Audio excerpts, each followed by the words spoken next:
Thanks to Elon Musk's release of the Twitter files. Twitter files. On October 14, 2020, Twitter blocks the New York Post story on Hunter Biden and suspends their account.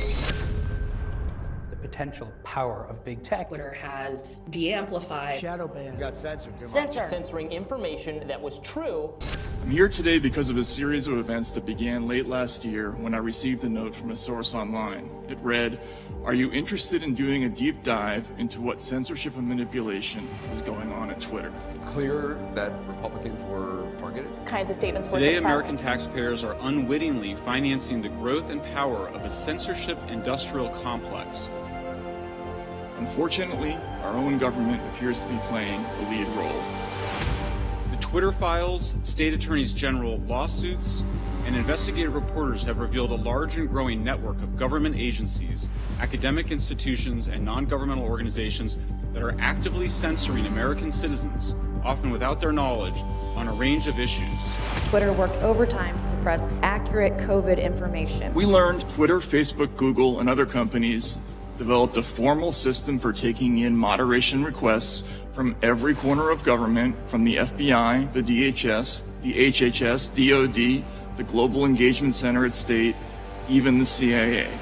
Moreover, we know that the U.S. government has funded organizations that pressure advertisers to boycott news media organizations and social media platforms that refuse to censor and/or spread disinformation, including alleged conspiracy theories. Another troubling aspect is the role of the press, which should be the people's last line of defense in such cases. But instead of investigating these groups, journalists partnered with them. The censorship industrial complex combines established methods of psychological manipulation, some developed by the U.S. military during the global war on terror, with highly sophisticated tools from computer science, including artificial intelligence. A focus of this fast-growing network is making lists of people whose opinions, beliefs, associations, or sympathies are deemed misinformation, disinformation, or malinformation. That last term is just a euphemism for true but inconvenient.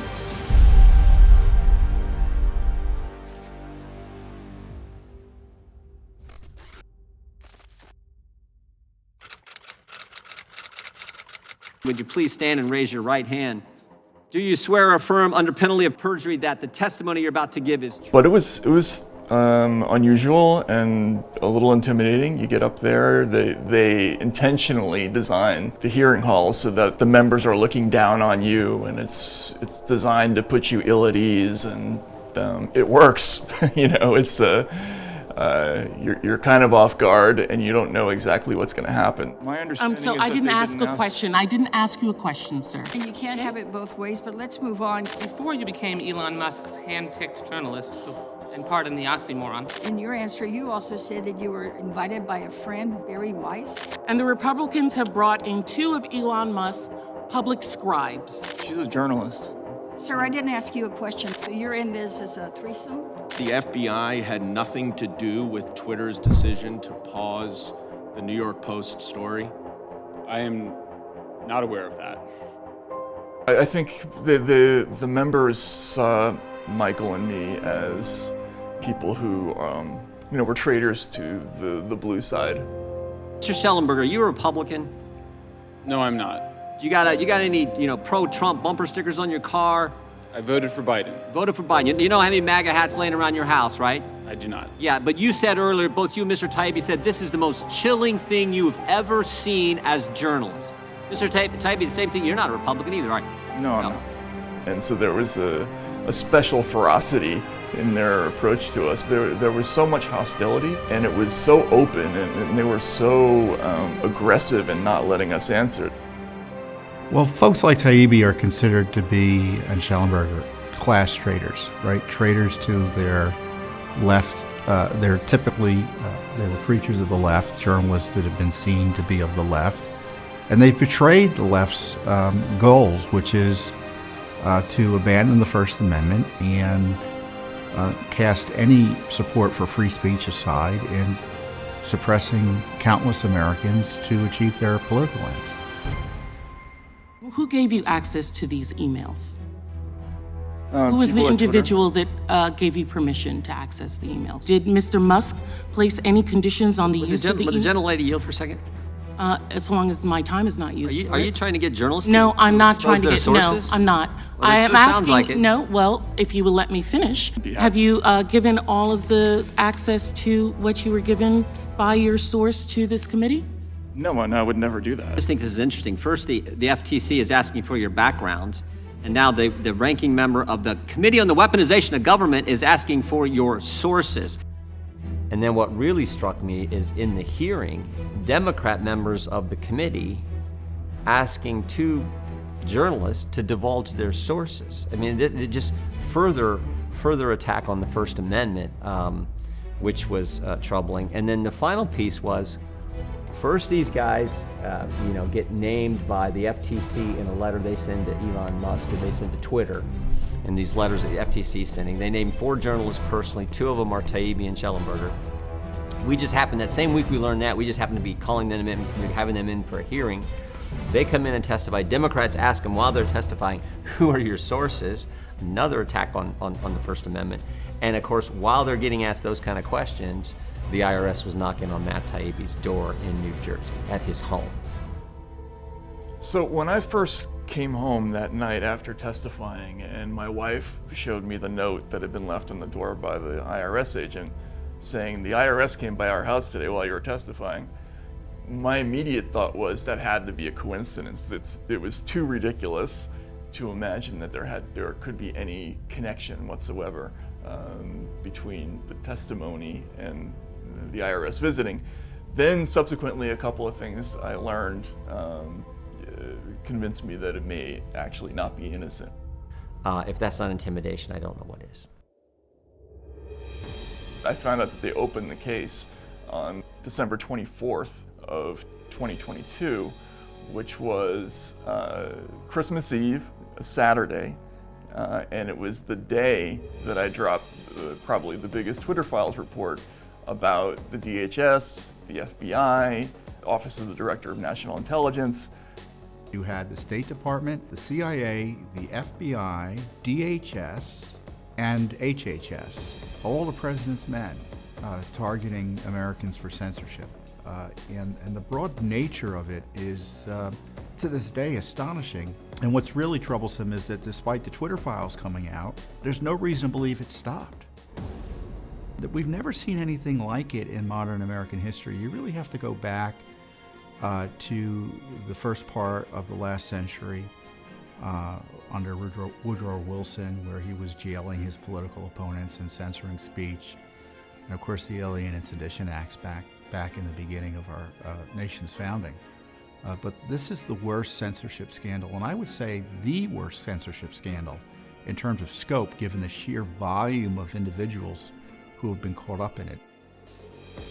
I hate to bring up this comparison because it sounds over the top, but there's a great scene in All the President's Men where Bob Woodward is sitting in the courtroom for the arraignment of the Watergate burglars, and he's kind of just following through, taking notes, and then finally, when the judge asks James McCord, where he works, and he kind of mumbles Central Intelligence Agency, and you see Woodward's eyes light up, and he goes, "Holy shit!" We had a lot of those moments. Did you almost feel like, did you have the out-of-body experience where you were hearing yourself talk, but that's what people used to say when they were conspiracy theorists? Oh, absolutely. I think that was a constant experience of the Twitter files. Was this inner voice always tells you when you're reporting to be distrustful of any narrative or any story that sounds too conspiratorial.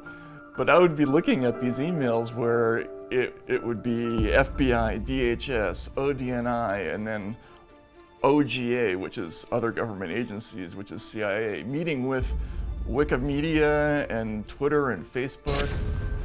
Everyone had their roles to play, and you don't need a lot of coordination once you know what your role is. The role of the FBI to suppress and censor material about Hunter Biden, these groups to act as a way station for censorship requests to big tech, and for the media to report all of it. It's the left, it's the power of the left, it's the power of groupthink, it's the power of the cancel culture mob. If you disagree with them, they rally around and come after you. And again, we've seen it time and time again. It was wrong what happened. And I think now the people get the facts and understand it. In the run-up to the 2020 presidential election, FBI Special Agent Elvis Chan, in his deposition in Missouri versus Biden, said that he repeatedly informed Twitter and other social media platforms of the likelihood of a hack and leak operation in the run-up to that presidential election. He did it even though there was no evidence. In fact, he said in his deposition that we hadn't seen anything, no intrusions, no hack, yet he repeatedly told him something was coming.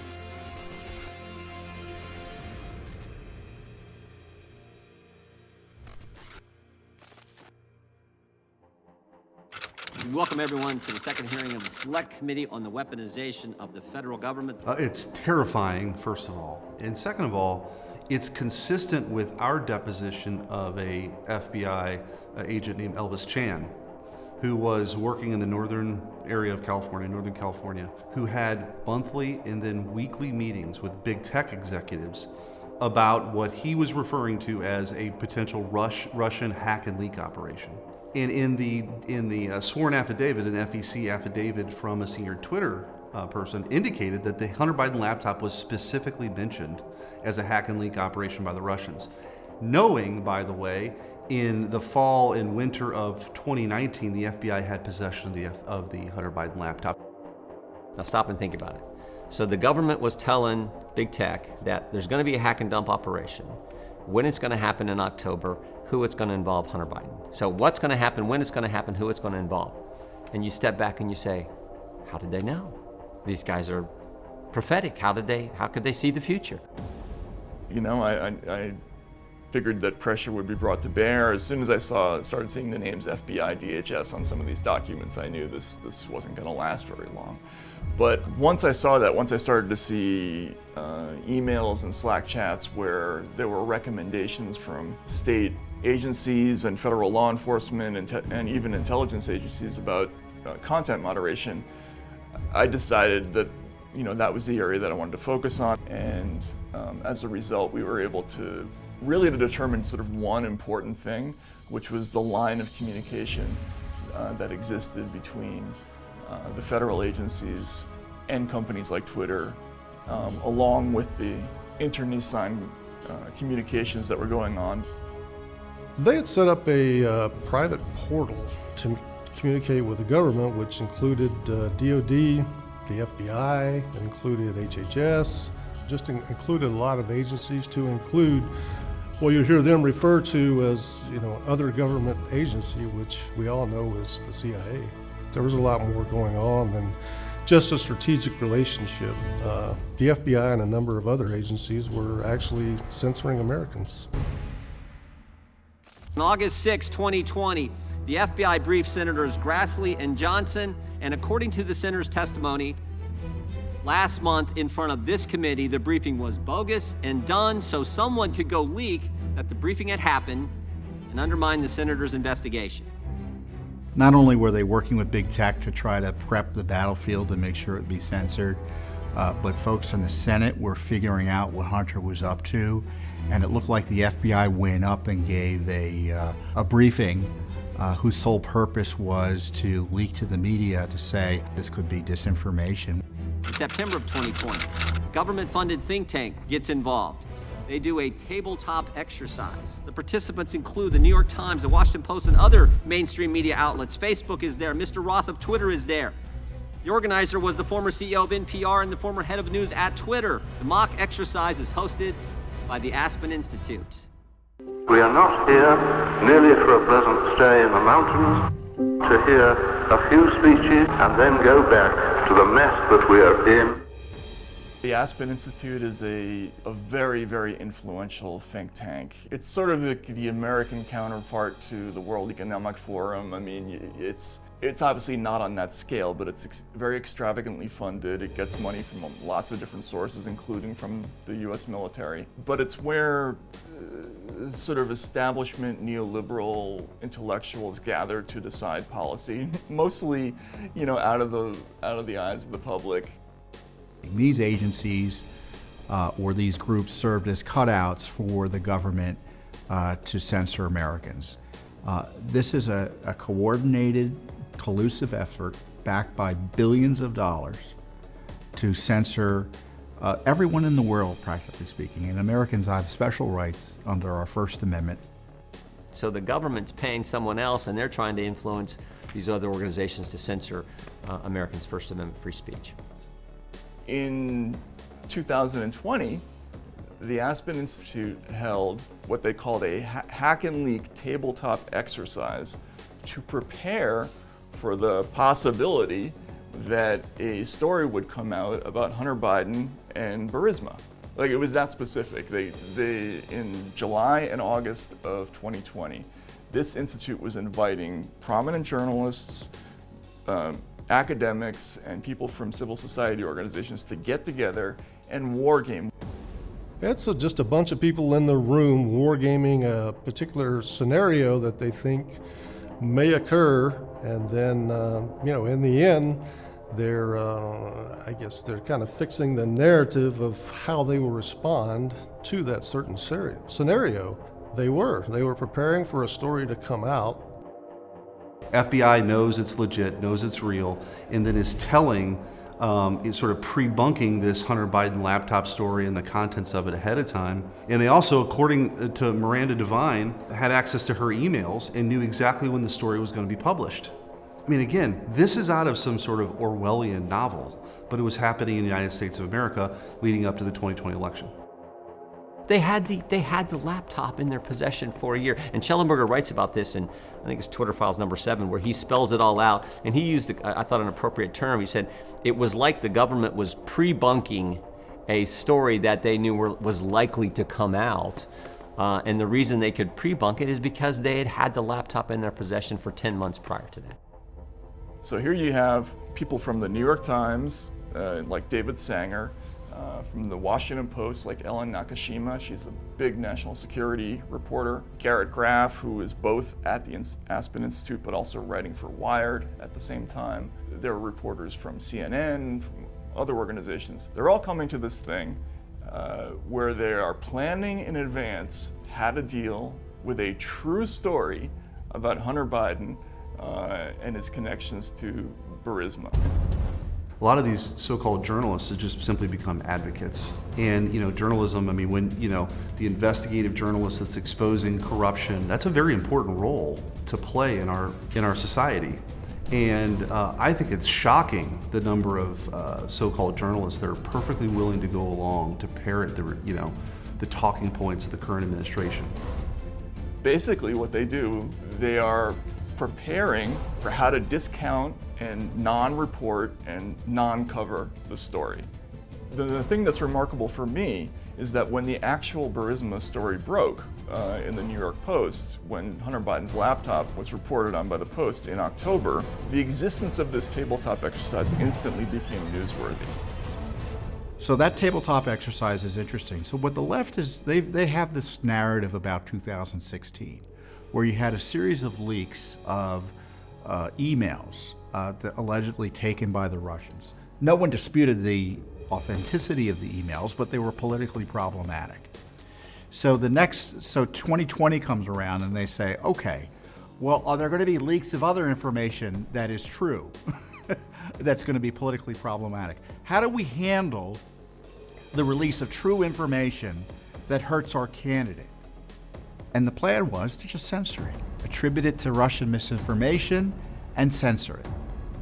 All the people who were there and reporting on this, even if it was off the record, they should have been deeply nervous because, oh my God, we participated in this thing, preparing to non-cover a huge story involving a presidential candidate. This is going to come out. I either have to report on this or admit it or something. None of them did. They all quietly non-reported the existence of this thing, with the exception of Wired. Wired did a little notation saying that the exercise had happened. They all kind of stuck together, and it's remarkable, right? Because I was raised as a journalist. You're on the side of the public. The public wants to know this stuff. This story should have been out there. The American people should have been able to make their own determination of how that affected their vote. And the idea that government was working with the press and with big tech to suppress that ought to scare the bejesus out of everybody. How could that happen, you know? And then we see stuff like, again, like the Aspen Institute business, where it's a whole bunch of journalists agreeing sort of tacitly to do something that's totally unethical. And how does that happen? How do you trust another person in the room isn't going to think on you to, you know, the rest of the world? I thought that was remarkable. When I saw those documents, I thought, man, this must be a deeply entrenched system if they're so comfortable doing this kind of thing and, you know, not worrying that this is going to come out. Finally, as if on cue, 5 days later, on October 19th, 51 former intel officials signed a letter with the now famous sentence, "The Biden laptop story has all the classic earmarks of a Russian information operation." Look, they all knew adverse information about Hunter and Joe Biden was going to come out, and they all knew what to do when it happened. And I don't think you needed to make a lot of phone calls once it came out for them to start pushing their narratives. I mean, how many phone calls did it take to get that 51-person letter to be signed, lying to the American people about Hunter laptop being disinformation? Well, by the documents we're seeing, not that many phone calls, all of which were originating from the Biden campaign. The guy who put the whole letter together, Mike Morrell, former acting director of the CIA, he said, "We did it because we wanted Joe Biden to have something to use against President Trump in the final debate, and we wanted that because we wanted Joe Biden to win." And it was with their title. All 51 had their title on there, giving it the weight that, oh, this has got to be accurate, when in fact it wasn't. Well, it gave a talking point to Joe Biden that the media could also echo and latch on to, that this story was to be ignored and cast aside. And it was an abuse of these individual security clearances, because we trust them because they have national security clearances. They have access to information the rest of us don't have. And they put out a political talking point that was based on political expediency rather than a truthful analysis of what the laptop was and what its implications were.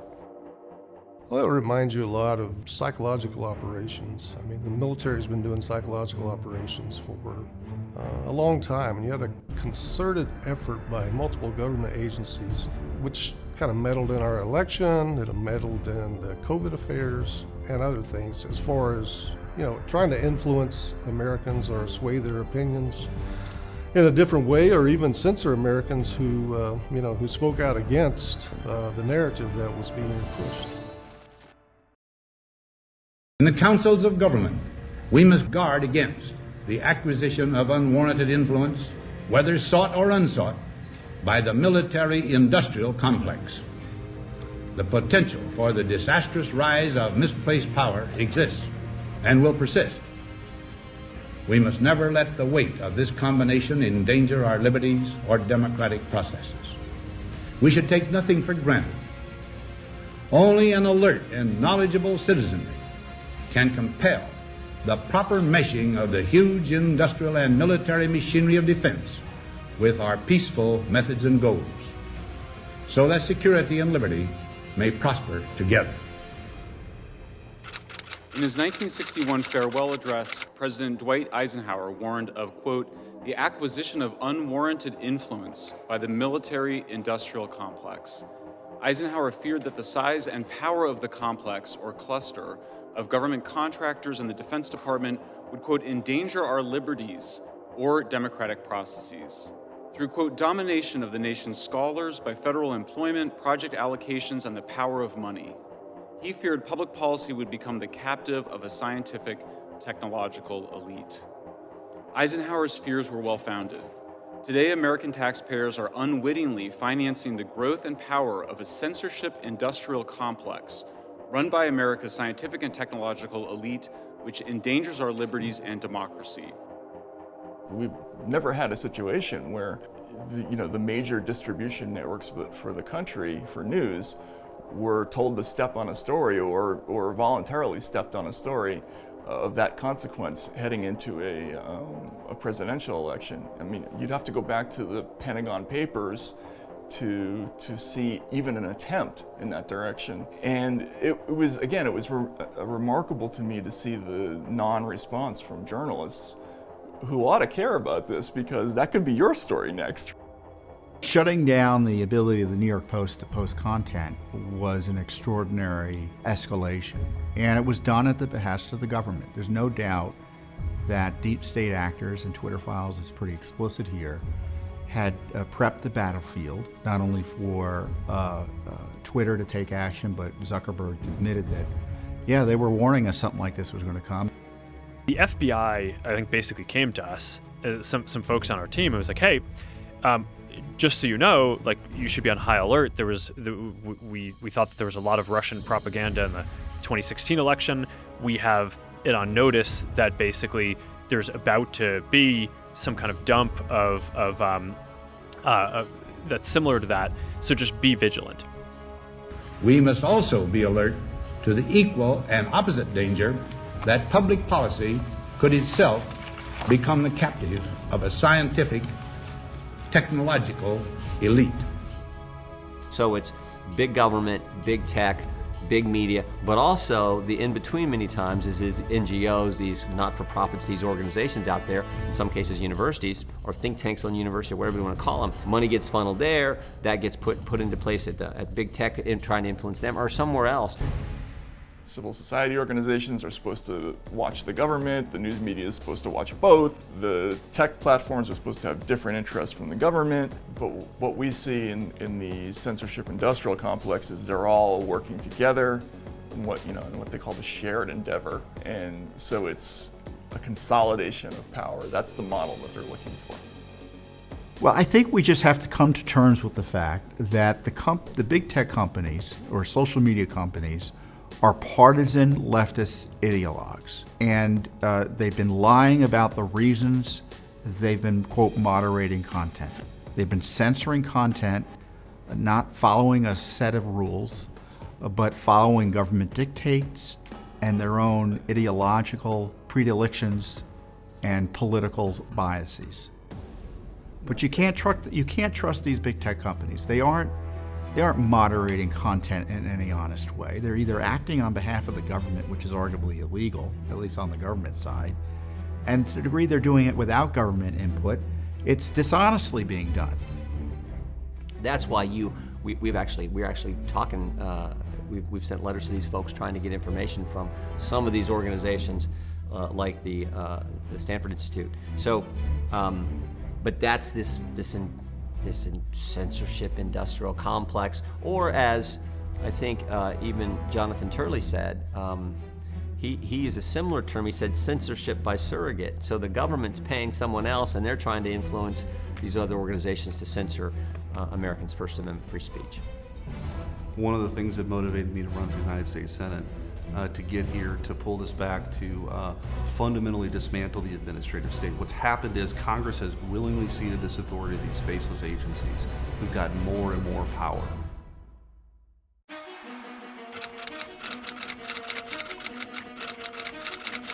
I had heard from a source who had worked with Renee that Renee had talked about being in the CIA, but I didn't report that because I didn't have a second source until Michael Schellenberger and I met up with Mike Benz of the Foundation for Freedom Online, and he found a video of Alex Stamos introducing her as having worked for the CIA.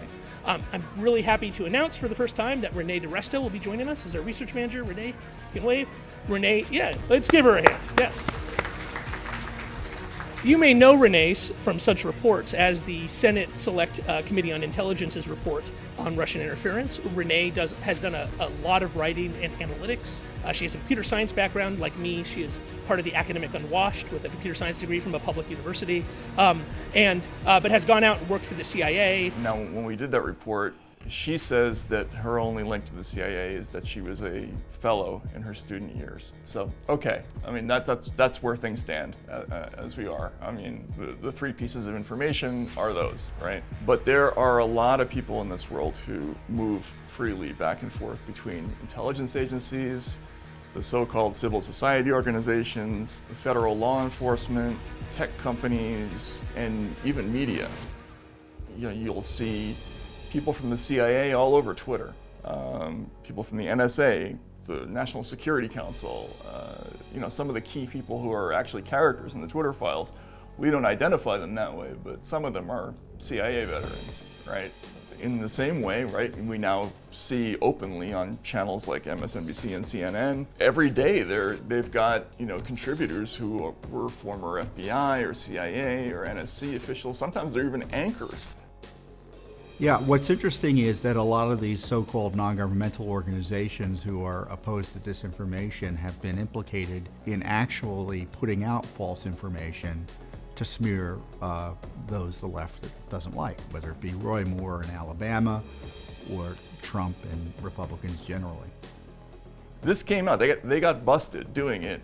And there was a story in the New York Times, they admitted it, and yet it somehow doesn't cause anybody to reassess, for instance, New Knowledge's testimony about Russian bots in the Trump-Russia investigation. So here you have a company that's been caught manufacturing a Russian bot scandal, and they have also given a report to the Senate on Russian bots in the 2016 election, and nobody makes that connection? Like, do we reassess any of that information?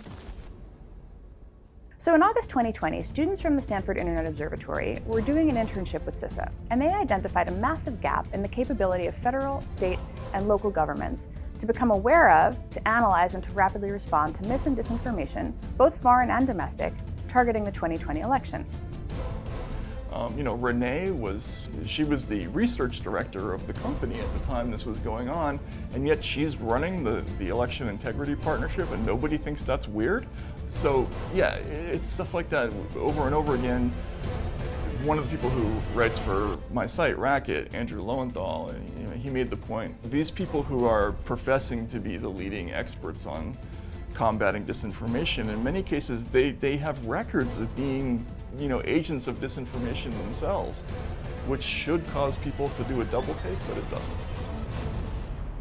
I don't think people understood the extent of the election interference until the Twitter files. And to be clear, if you censor information about one candidate, negative information, while censoring another candidate who's trying to get his message out, that is election rigging as surely as stuffing ballot boxes. Well, I'm just going to say, well, even look more recently. Maybe it'd be nice if the government would just let we, the people, decide who we want to get elected, who we want in office, who we want representing us. Because if you think about it, that in 2016, the FBI got involved with, it was the whole dossier Russia thing that they were doing to President Trump. In 2018, it was the Mueller investigation, the special counsel investigation. In 2020, it was the suppression of the laptop story that we were just talking about. In 2022, it was 91 days before the midterm election, the FBI raids President Trump's home. And here we are in 2024. We're still talking about just stay out of it. We cannot mortgage the material assets of our grandchildren without risking the loss also of their political and spiritual heritage. We want democracy to survive for all generations to come, not to become the insolvent phantom of tomorrow. The number of people who are dying around the country because they're getting misinformation that is leading them to not take a vaccine. Young people, old people, kids, children, this is all a lot of them are being impacted by misinformation. Virtually all of the COVID-19 hospitalizations and deaths continue to be among the unvaccinated. I think there's a lot of misinformation, disinformation, and outright lies about that, and that's really unfortunate. My job is to do what I can as a scientist to preserve and protect the health of the American public, and indirectly, in many respects, the health of the world. Dr. Anthony Fauci. COVID-19 cases. Coronavirus. The NIH has not ever and does not now fund gain-of-function research in the Wuhan Institute. Well, I think that what we had seen during COVID, in the lead up to the 2020 election, we saw this just massive effort by the federal government to work with big tech to suppress dissenting views. And that's an un-American thing to do. And so we filed a lawsuit. It was a landmark lawsuit. And what we uncovered in that lawsuit was a vast censorship enterprise, broader and bigger than anybody could have ever imagined. And so I think once we got into it, we were even more emboldened to continue to push forward, because whether it was when Anthony Fauci spoke, big tech censored, or the Hunter Biden laptop, or just these special channels that had been established between big tech and big government, it needed to be exposed, and we got to make sure it never happens again. You know, this material might be the most important material we've found about the potential origins of COVID, and certainly the big lies put out there by the Fauci agency that it had nothing to do with gain-of-function research in Wuhan. You know, when you say you're creating mutant coronaviruses in order to figure out how they can infect humanized mice, I mean, that's gain-of-function 101, and we've got proof positive here with these documents. This paper that you were referring to was judged by qualified staff up and down the chain as not being gain of function. Let me finish. You take an animal virus and you increase its transmissibility to humans, right. You're saying that's not gain of function? Yeah, that is correct. Understand, we now know that Dr. Fauci gave our tax dollars to a lab in Wuhan, China that wasn't up to code, that was doing gain-of-function research, and that's where the leak came from. That is almost, I believe that just as sure as I'm sitting here talking to you. But I think most people who have common sense now, and who follow this now understand that. I think Fauci knew that from the get-go, and he couldn't have that out. He couldn't have Dr. Fauci in his fiefdom handing out billions of dollars over the years, highest paid guy in the government, Mr. Know-it-all, Dr. Fauci. He couldn't let that get out that he had been using our money to fund gain-of-function research, and he knew it from the very get-go. We also, in that deposition, confronted him with an email very early on in 2020 where a friend said, hey, Anthony Fauci, I'm getting on a plane, should I be wearing a mask? And he responds, no, masks are ineffective. Then, of course, our school kids are subjected, 5-year-olds are subjected to wearing masks all day long, and we know the negative outcomes now. And so anybody that objected to this, anybody who stood up to this sort of COVID authoritarianism, this biomedical authoritarianism that existed, they were deplatformed. You had government officials debating whether it was a lab leak, but God forbid Americans wanted to debate it. They got censored because these government officials decided that the debate was too dangerous to have. January 31st, 2020, Dr. Fauci gets an email from Dr. Christian Anderson, one of these virologists he's given our money to. That email said, now remember, this is right at the start, January 31st, 2020, he gets this email and says, virus looks engineered, virus is not consistent with evolutionary theory. That is a fancy way of saying this thing came from a lab. And Fauci goes into, he starts emailing people, his top assistant at midnight, he's doing another email, 2 in the morning, organizes a conference call the next day. He gets on this conference call with 10 virologists from around the country who've all got our money. By the way, one of the guys on the call, Dr. Gary, also says that, I don't know how this happens in nature, it'd be easy to do in a lab, on February 1st on this call.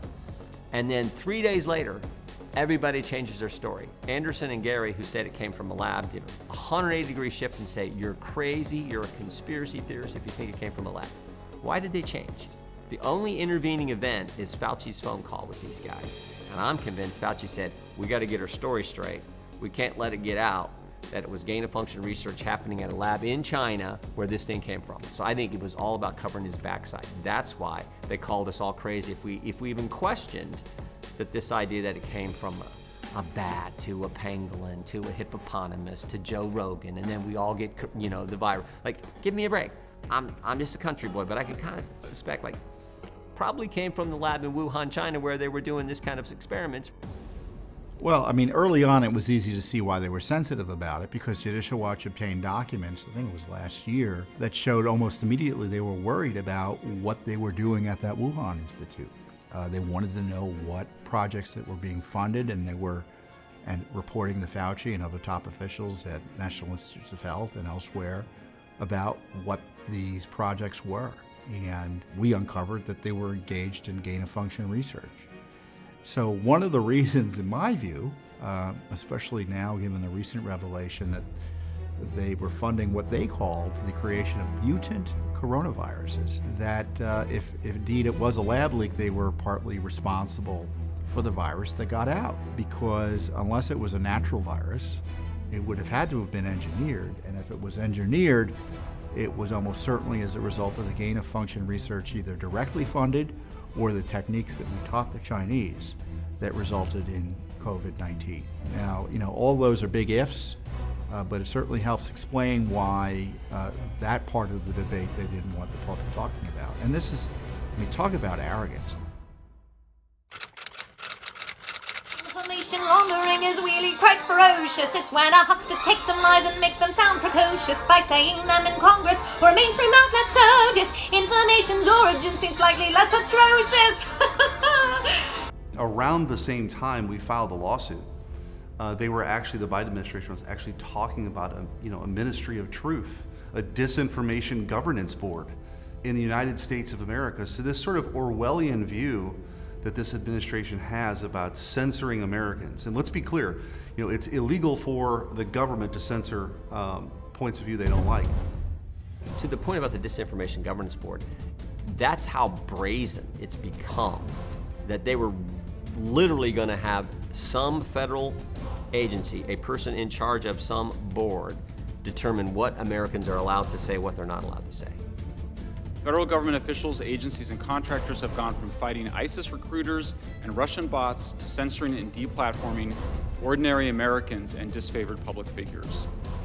Yes, we will be under the watchful eye of people who are intellectually dishonest, shallow, mendacious, manipulative. Because why? Because you can't believe in this system of information delivery and control unless there's something wrong with you. Unless you have a deeply pessimistic and I would say even sociopathic view of the human race, you can't view the information landscape and say, we need to keep all of this stuff secret from people and only give them information that allows them to think in a certain direction. Only a certain kind of person thinks that way, and they're all in this space. A lot of the value of the Twitter files was just people seeing the unredacted version of reality before news organizations could get counter-story together. And people have memories of that, and that's going to delay the whatever this political consolidation process is, it's going to at least delay it.